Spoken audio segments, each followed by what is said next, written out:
A menina sussurrou uma frase que a humanidade havia esquecido há séculos. Na sala, o cheiro de café forte lutava contra o aroma de giz de cera novo. Laura observava a filha, Sofia, brincando no chão. Seus rabiscos não eram de casinhas ou bonecas, mas sim de formas geométricas complexas, entrelaçadas por uma caligrafia incomum. Sofia largou o giz. Olhou para a pequena cruz de madeira sobre a estante e seus lábios infantis soltaram a confissão impossível. Ana Baruch Milakta de Kiama. A voz era gutural, ritmada, carregada de uma dor que não pertencia à sua breve existência. Laura sorriu, tentando dissipar o súbito frio na espinha, achando que era apenas mais uma brincadeira ou alguma invenção da escola. Mas a seriedade nos olhos da menina, fixos naquele objeto de fé, não tinha a leveza da infância. O murmúrio não era dela. Por um instante esmagador, o silêncio da casa pareceu gritar o peso de um pergaminho perdido e destruído há 1500 anos. Aquele sotaque ininteligível, uma língua que ela jamais poderia ter conhecido, era o primeiro ponto de interrogação que Laura não podia apagar. O perfume do papel envelhecido, com seu toque de mofo sutil, misturado ao cheiro ácido e robusto do café forte, era a âncora invisível que definia as manhãs na casa de Laura. Uma rotina de conforto previsível, um porto seguro contra o caos que se agitava no noticiário lá fora, construído por anos com paciência e um método quase científico. Laura, uma historiadora dedicada ao racional, via a vida como um conjunto de datas e fatos verificáveis. A beleza estava na ordem, na coerência dos arquivos e dos documentos. Era uma paz conquistada pela lógica. No centro da sala, sob a luz difusa da manhã que filtrava pelas persianas, estava Sofia, a pessoa no centro da experiência, mergulhada em seu próprio universo de cores. Aos 6 anos, ela possuía a serenidade e a absorção total das crianças que ainda não foram apresentadas às urgências e decepções do tempo. Naquele dia, contudo, o ritual singelo da infância foi rompido por um silêncio que não era de brincadeira, mas de profunda concentração. Sofia estava no chão, com um caderno de desenho aberto sobre o tapete de lã gasta. Os traços que emergiam do giz de cera não eram os habituais, nem os inocentes rabiscos de princesas ou sóis sorridentes. Eram formas geométricas complexas, angulares, que pareciam ter saído de algum compêndio de arquitetura antiga ou de um mapa estelar. Estas linhas, rígidas e desconhecidas, entrelaçavam-se com o que parecia ser uma caligrafia incomum, um alfabeto alienígena para o olhar treinado de Laura. A tranquilidade familiar, aquecida pelo vapor da xícara de café, cedeu lugar a um estranhamento que subia pela espinha de Laura, como um frio súbito vindo de um rincão escuro. O ruído suave da porcelana sendo depositada na mesa quebrou o silêncio. Sofia largou o giz de cera azul. O som seco do material caindo sobre a madeira parecendo excessivamente alto, quase um alarme. Seus olhos castanhos, que em geral refletiam a alegria despretensiosa, fixaram-se em um único ponto da estante. Uma pequena cruz de madeira escura, presente de uma tia-avó distante, que Laura mantinha mais por afeto familiar do que por convicção religiosa. Então o murmúrio. Mãe, Ana Baruch Milakta de Kiama, eu sinto muito pelo pergaminho. A frase escapou dos lábios de Sofia, soando gutural, ritmada e completamente incompreensível para os ouvidos de uma mãe habituada ao português claro. Não era um sussurro, era uma recitação. Uma entonação que carregava o peso e a cadência de séculos, a gravidade de uma cerimônia esquecida ou de uma lamentação muito antiga. Laura inicialmente tentou sorrir.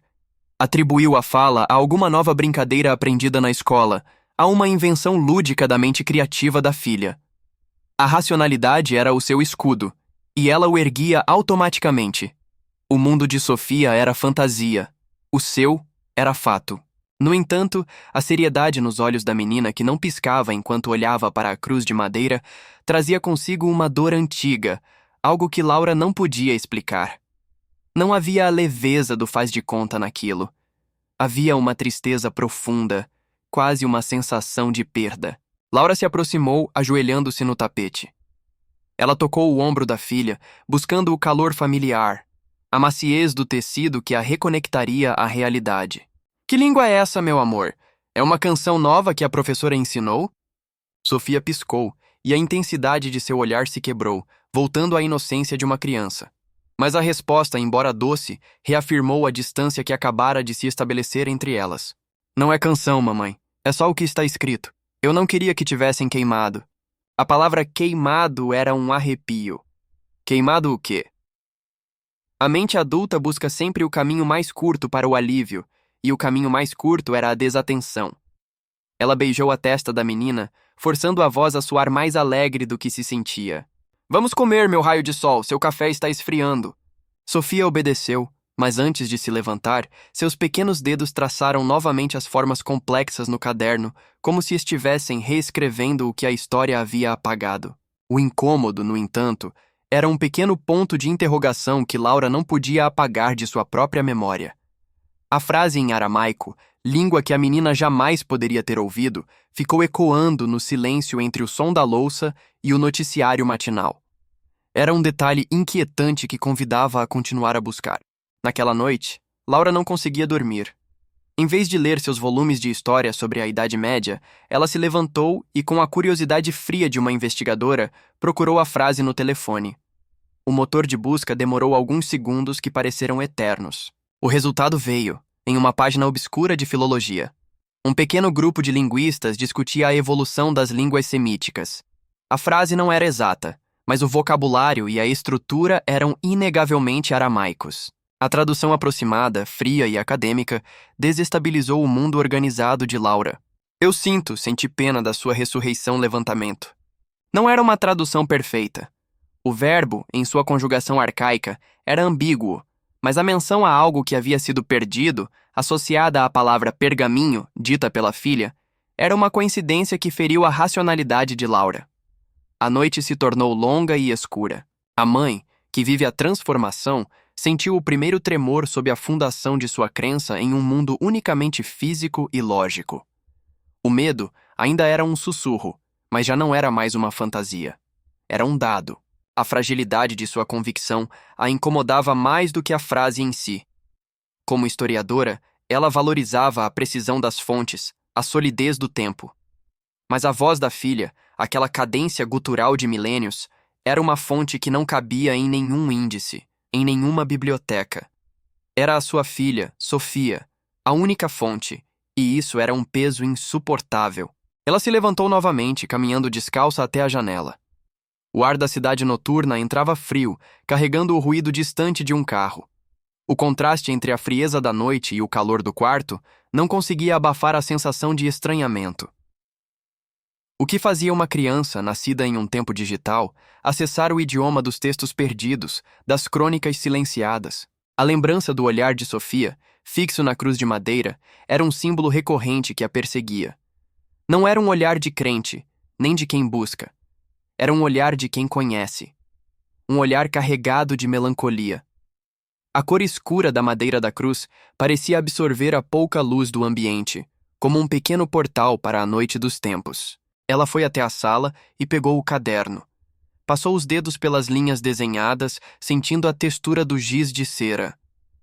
Aquele sigilo, aquela marca d'água desenhada por mãos infantis, era a prova mais tangível de que algo estava errado.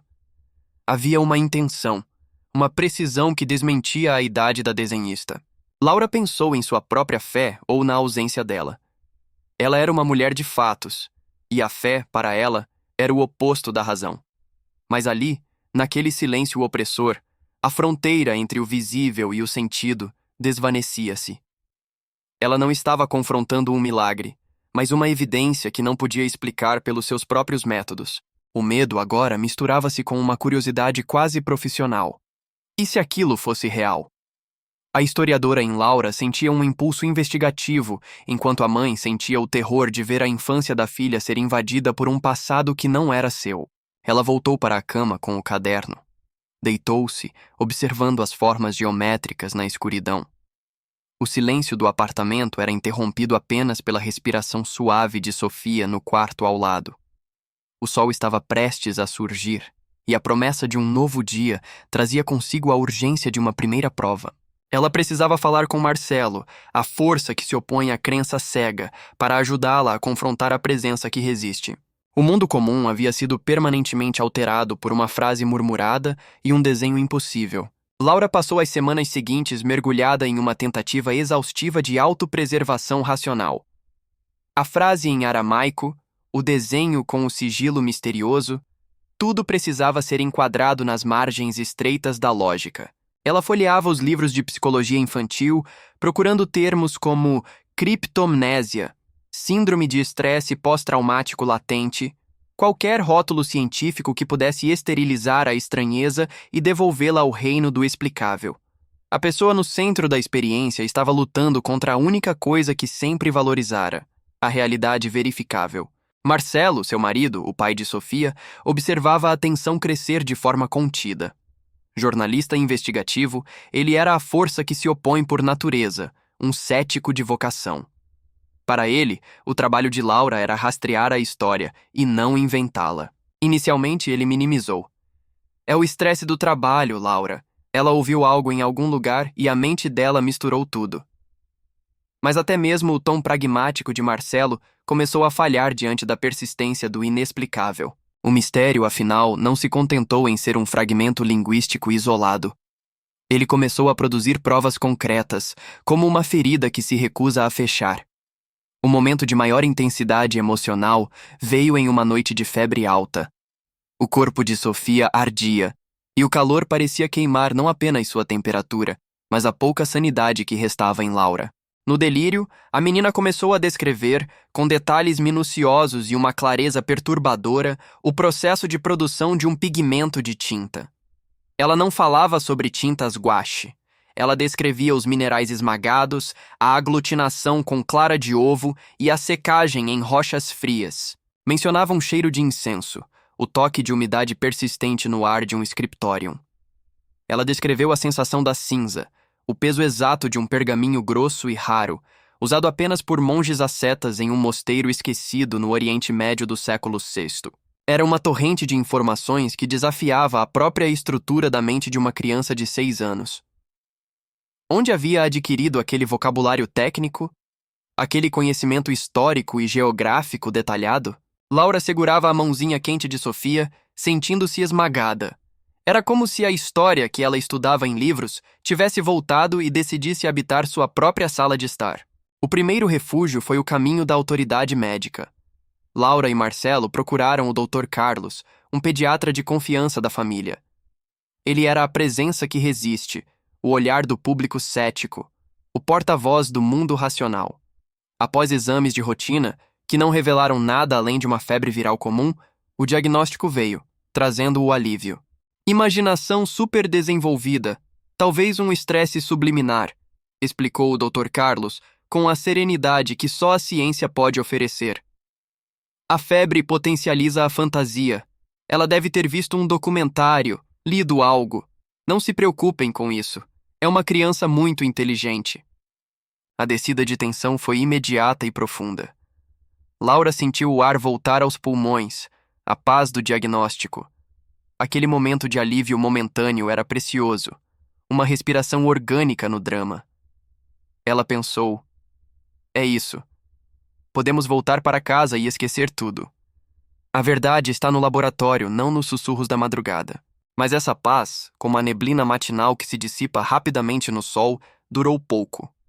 A força que se opõe, Marcelo, começou a agir. Como jornalista, ele não podia ignorar as evidências, mesmo as absurdas. Ele usou seus contatos na universidade e procurou um linguista especializado em línguas semíticas antigas. Ele enviou um áudio da frase gravada secretamente, junto com a descrição das formas geométricas. O retorno do linguista foi como um soco no estômago da razão. A confirmação não veio em termos vagos. O especialista era categórico. A frase dita por Sofia não era apenas aramaico, mas continha uma conjugação verbal que só existiu no aramaico sírio clássico, precisamente entre os séculos V e VII. Uma construção linguística extinta, fossilizada na história, ressuscitada pela voz de uma criança brasileira. O linguista não tinha como explicar. O que era para ser uma investigação cética se transformou em um endosso da anomalia. O carrossel emocional deu uma guinada brusca. O alívio deu lugar ao desespero crescente, a um medo visceral da verdade. Laura sentiu-se traída pelo Dr. Carlos, pelo mundo ordenado que ele representava. Marcelo, o jornalista, cavou mais fundo. A curiosidade profissional o consumia. Ele buscou as conexões entre o aramaico sírio e textos religiosos primitivos. Em um registro bizantino obscurecido, encontrado por meio de um portal de pesquisa de acesso restrito, ele encontrou uma menção velada ao Evangelho de Silêncio, um texto cristão primitivo, uma fonte apócrifa conhecida por sua radicalidade teológica, que teria sido destruída por decreto imperial há quase 1500 anos. O documento era conhecido apenas por um único fragmento, uma citação perdida. O Evangelho de Silêncio. O texto que a menina, no delírio da febre, lamentava ter sido queimado. A figura que vive a transformação se sentia encurralada. O ceticismo, o método científico, tudo havia falhado. As provas concretas estavam ali, tecidas com a caligrafia antiga da filha e o rigor da linguística. O que fazer quando a razão se torna o maior obstáculo para a compreensão? Laura olhou para o desenho de Sofia, o sigilo que parecia uma marca d'água esquecida, e soube. A busca racional havia chegado a um beco sem saída. A única forma de avançar era aceitar a quebra da lógica e buscar uma resposta em outro domínio, talvez um domínio que ela sempre desprezou: o espiritual. A única chance de proteger a filha era entender a profundidade da conexão que a ligava ao texto perdido. A tensão atingiu um nível contido, mas palpável. O próximo passo não seria no consultório médico, nem na biblioteca universitária, mas no território da crença. A mãe sentia um impulso investigativo que superava o medo. Ela precisava encontrar quem pudesse entender aqueles símbolos, aquele dialeto que o tempo havia tentado calar. Ela precisava de alguém que não fosse um médico, nem um jornalista, mas um guardião dos segredos do passado. A lógica se rompeu não com violência, mas com uma quietude perturbadora. Ela percebeu que continuar procurando explicações médicas ou linguísticas seria apenas uma forma sofisticada de negação. A força que se opõe, o ceticismo interno e externo, havia sido confrontada pelas evidências inquestionáveis. A única saída era seguir a trilha da anomalia. Foi assim que Laura, agindo contra todos os seus instintos acadêmicos, procurou o professor Elias. O nome surgiu de uma conversa obscura com um colega de Marcelo, um paleontólogo aposentado que se dedicava ao estudo de textos perdidos com uma devoção quase mística. Elias não era um cientista. Ele era um guardião de memórias, um homem que passara a vida nas sombras das bibliotecas, fascinado pelo que a história havia deliberadamente esquecido. O encontro aconteceu na penumbra acolhedora do escritório do professor Elias, em uma rua tranquila, longe do frenesi universitário. O lugar cheirava a madeira antiga, incenso e papel centenário, um odor que, ironicamente, remetia às descrições de Sofia. O sol da tarde entrava preguiçoso pela janela, mas a luz era absorvida pelas estantes abarrotadas, criando um ambiente de confissão e segredo. A pessoa no centro da experiência sentou-se diante do professor. Em suas mãos, o caderno de desenhos de Sofia. Elias, um homem de pele enrugada e mãos trêmulas, mas de olhos incrivelmente límpidos, examinou o desenho e a caligrafia com a lente de aumento. O silêncio que se seguiu não foi constrangedor, foi solene. O velho professor estremeceu levemente. Ele identificou o símbolo que Sofia desenhava. Não era um rabisco, nem uma marca d'água qualquer. Era um sigilo usado como marca de identificação por uma seita extinta de copistas cristãos do século VI, conhecidos por preservar textos apócrifos. Eles trabalhavam em segredo, acreditando que a verdade não precisava de endosso canônico. A partir daquele momento, a dúvida racional de Laura foi incinerada. O que se seguiu foi uma alternância natural de emoções, o carrossel que levava o público consigo. Esperança, desespero, culpa e fascínio. O ponto de virada não foi um evento físico, mas uma rendição da mente de Laura à possibilidade do inexplicável. A revelação íntima e inédita ocorreu quando Sofia, que acompanhava a mãe, se cansou de brincar com um globo terrestre empoeirado e subiu no colo do professor. Com a inocência de uma criança e a gravidade de uma anciã, ela começou a recitar. Não era mais a lamentação gutural de antes. Era uma cadência fluida, como se a menina estivesse lendo uma partitura invisível, com a voz baixa e monocórdica. Ela começou a ditar o Evangelho de Silêncio, versículo por versículo. Ele não veio trazer uma nova lei, mas sim uma nova forma de amar a antiga. Elias fechou os olhos, as mãos cruzadas sobre o peito, em um gesto de êxtase. As lágrimas escorriam por suas rugas. A emoção que emanava do professor era a de quem havia buscado uma vida inteira por algo que acreditava estar perdido para sempre. Sofia não lia. Ela lembrava. Laura, a mãe, sentia-se invadida por um turbilhão de sentimentos contraditórios. Havia a esperança profunda de que aquilo era algo sagrado, um presente, uma reconexão com uma verdade maior. Mas essa subida emocional era imediatamente seguida pelo desespero de saber que sua filha, seu ser mais precioso, estava conectada a um peso histórico imensurável, talvez uma missão que a superava. Ela sentia culpa por ter tentado abafar a voz da filha com diagnósticos frios. A nova prova veio de forma esmagadora. Sem que Elias ou Laura perguntassem, Sofia parou de recitar, olhou para um mapa antigo pendurado na parede do escritório e apontou com o dedo mindinho para uma área esquecida no deserto da Síria. Está aqui, professor, onde o primeiro pergaminho foi salvo. Eu o enterrei ali, perto da figueira que dava sombra ao poço. A descrição era de uma precisão geográfica que feria a probabilidade. Um fragmento do texto, que daria testemunho à recitação da menina, havia sido enterrado. Naquele instante, a busca racional de Marcelo e a investigação histórica de Laura foram completamente substituídas por uma busca emocional e espiritual. Não importava mais como Sofia sabia, mas sim o que ela sabia. O que era o evangelho de silêncio que valia a pena ser destruído e agora, resgatado pela voz de uma criança? A mãe sentiu-se transformada de historiadora a guardiã. Sua missão era proteger a menina e, ao mesmo tempo, permitir que aquela memória ancestral se manifestasse. Ela precisava de Marcelo, a força que se opõe, não mais para duvidar, mas para usar sua capacidade investigativa em prol de uma verdade que transcendia o visível. O professor Elias, com sua sabedoria tranquila, olhou para Laura. Minha cara, o tempo tem dessas ironias. O que a autoridade tentou queimar, o tempo devolve através da inocência. Não tente entender com a cabeça. Sinta. Laura tocou o cabelo de Sofia, que já voltava a brincar com o globo terrestre, esquecida do drama que acabara de ditar. A alternância de emoções a deixava exausta, mas paradoxalmente desperta. O medo se transformava em fascínio, o ceticismo em reverência. A revelação havia chegado. Agora, a família precisava confrontar a verdade inquestionável. O confronto final não foi um embate físico contra a força que se opõe, mas uma colisão silenciosa e avassaladora com o próprio tempo, com a verdade que a humanidade havia tentado sufocar. A cena, orquestrada pelo desespero e pela fé de Laura e Marcelo, se desenrolou na biblioteca escura e imponente da universidade. Um templo de conhecimento que agora parecia pequeno demais para conter o mistério de Sofia. Graças aos contatos de Marcelo, eles conseguiram acesso a uma seção restrita. Um facsímile de um texto coevo, o registro de um cronista bizantino que mencionava a destruição do Evangelho de Silêncio e citava a tal passagem-chave. O livro, pesado e envolto em plástico de proteção, jazia sobre uma mesa de carvalho polido. A luz da sala era fria, quase cirúrgica, acentuando a seriedade do momento. Sofia, a pessoa no centro da experiência, estava pálida, sentada à mesa.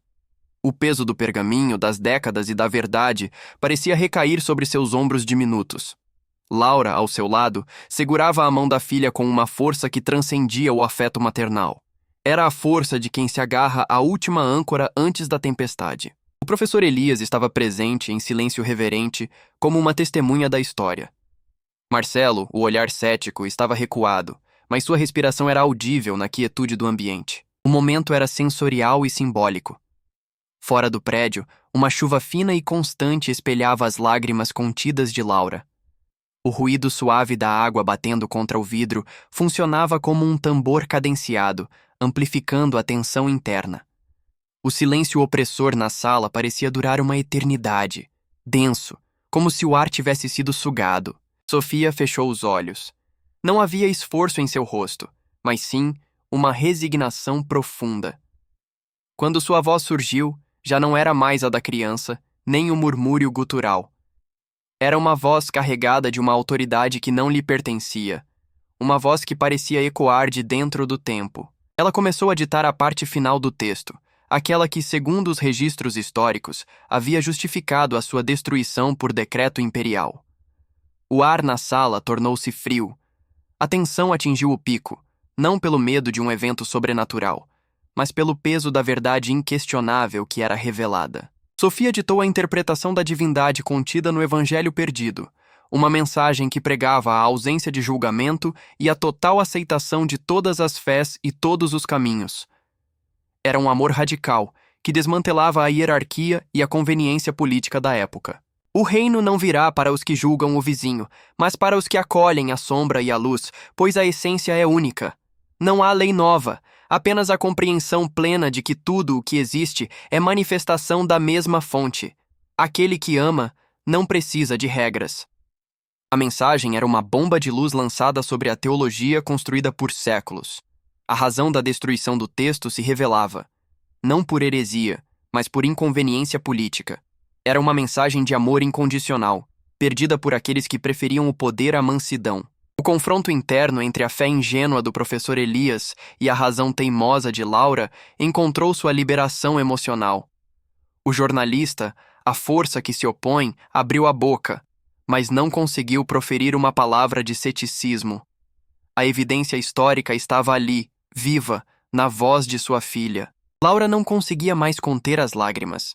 Elas vieram não por desespero, mas por uma libertação avassaladora. Ela chorou, não pela perda da lógica, mas pela redescoberta de um amor incondicional, um amor que o texto havia tentado preservar e que agora era resgatado pela memória de Sofia. Era a catarse. No ápice emocional, Sofia abriu os olhos. O silêncio retornou. Ela olhou para o facsímile. A luz fria da biblioteca incidiu sobre o pergaminho, e a menina tocou o texto com o dedo como se tocasse um velho amigo. Pronto, agora eles vão saber. Ela sussurrou, e a autoridade em sua voz se desvaneceu, dando lugar à doçura infantil. A verdade inquestionável havia sido confrontada e absorvida. A jornada da menina havia chegado à sua fase final. O evangelho de silêncio havia sido reescrito na mente e no coração dos pais. A preparação para a resolução era clara. A família havia aceitado que a vida deles era agora maior, mais misteriosa e infinitamente mais profunda do que jamais poderiam ter imaginado. O tempo havia falado através de sua filha. O silêncio que se seguiu ao momento de maior tensão emocional não era de vazio, mas de uma plenitude tranquila. A descoberta de Sofia e o resgate do evangelho de silêncio, ainda que em forma de ditado ancestral, abalou a fundação do mundo teológico e arqueológico. O evangelho não era mais uma lenda. Era uma evidência que o professor Elias e Marcelo, agora aliados na busca pela verdade, tinham o poder de autenticar e divulgar. O Dr. Carlos e o mundo acadêmico que desmentia a existência do texto, a presença que resiste, foram silenciados não por argumentação, mas pela evidência histórica encontrada no local indicado por Sofia, no deserto. A precisão do detalhe da menina era a prova de que a memória, em suas formas mais inexplicáveis, pode ser mais fiel do que a história oficial. O antagonista, o ceticismo rígido, foi transformado em perplexidade e, em alguns casos, em busca. A resolução do conflito para Laura e Marcelo, a família no centro da experiência, não veio com respostas claras sobre a reencarnação ou a continuidade da consciência. Veio com a aceitação. As memórias ancestrais de Sofia se desvaneceram gradualmente, como a neblina matinal que cede lugar ao sol forte. O peso do tempo da missão de séculos se dissolveu. Ela voltou a ser apenas uma menina, agora obcecada por bonecas e a cor rosa, reclamando da sopa e rindo de desenhos animados. O silêncio da noite foi trocado pelo barulho reconfortante da infância. O duplo fechamento se estabeleceu, tecendo um final emocional e reflexivo. Emocionalmente, Laura encontrou uma paz que a ciência jamais lhe ofereceria. Aquele medo inicial transformou-se em uma ternura profunda e paciente. Ela entendeu que a missão de Sofia não era reescrever a história do cristianismo. Era algo muito mais íntimo, restaurar o amor incondicional na vida de seus próprios pais, que se viram obrigados a olhar para a vida com outros olhos. O medo de que sua filha estivesse doente foi substituído pela gratidão de ter sido guardiã de um segredo de tamanha beleza. A lição de que o amor é o que realmente resta veio não dos livros, mas da voz de sua criança. A alternância natural de emoções se estabilizou em uma melancolia suave, um misto de saudade pelo que a filha foi e alegria pelo que ela é. Laura percebeu que o Evangelho de Silêncio, com sua mensagem de aceitação total, havia curado uma ferida em sua própria alma, a ferida da necessidade de controlar a realidade. A cor escura da cruz de madeira, o símbolo recorrente que a perturbava no início, agora parecia ter uma luz própria, não de julgamento, mas de aceitação. Reflexivamente, a história deixou um eco, uma dúvida poética que o público levaria consigo. O narrador se afasta, contemplando a cena familiar, mas não sem antes deixar a última pergunta a ser carregada. A história de Sofia não é sobre a certeza, mas sobre a possibilidade. Sobre a fina camada que separa o que é visível do que é sentido. Mesmo com a evidência histórica encontrada, mesmo com a confirmação linguística, uma pergunta flutuava no ar, como o cheiro de incenso em um templo antigo. Ao ver Sofia brincar no tapete, criando novos mundos com blocos coloridos, Laura sorri. Ela sabe que a sabedoria mais profunda nem sempre está nos livros mais antigos, com suas páginas amareladas e fatos verificáveis. Muitas vezes, ela está nos olhos mais jovens, naqueles que ainda não aprenderam a duvidar da eternidade.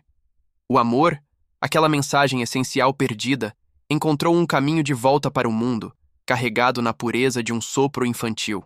O que realmente se perde quando um texto é destruído?